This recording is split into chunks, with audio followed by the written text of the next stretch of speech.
I've worked in ageing matters for over 30 years, and I now ask, do we need the term older people? Older people, old age, the elderly, are overused, underdefined terms. We think we know what it means. It's usually meant to mean people over the age of 60. But if you ask individuals to describe an older person, they'll probably describe somebody 20 years older than themselves, at whatever age they happen to be. And this kind of self-distancing is normal because old age is associated with dependency, illness and death. So we see the rise of the term the young old, and this serves to put people over 60 in a positive light. But of course with this comes the concept of the oldest old, the feared older people, that people in their 60s, 70s, 80s and 90s want to avoid being labelled at all costs. This was not an issue over 100 years ago when people didn't live much past the age of 60, so it was easy to call them older people.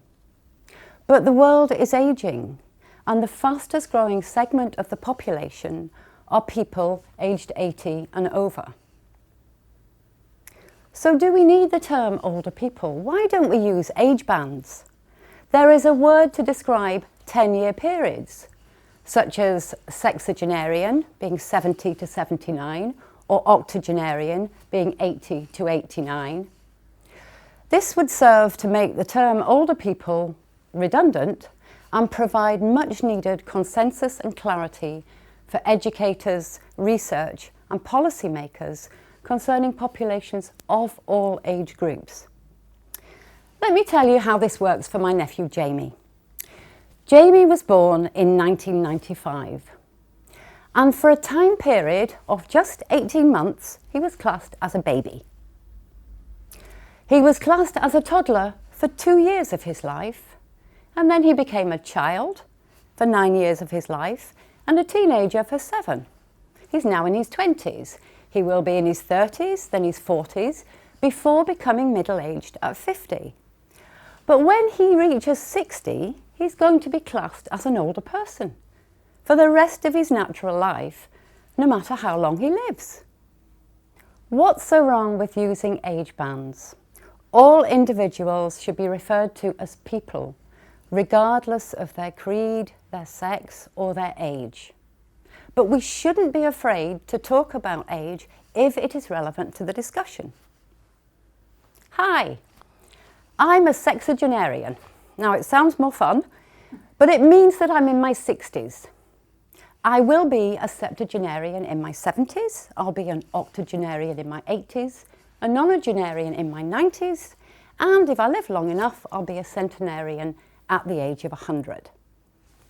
Many sexagenarians and centenarians live well and independently. But does the fear of being classed as an older person prevent people from seeking help that might put them in a classification as an older person? We know 3 facts about ageing. It happens to everyone if they live long enough. It's unique to each individual. We all age differently. And with advancing years comes the probability, but not certainty, of increased infirmity. Aging is not a disease. However, as people get older, they are more likely to have one or more illnesses. And if this fact was acknowledged, it might be easier for people to seek help. Age is a fact, so state it.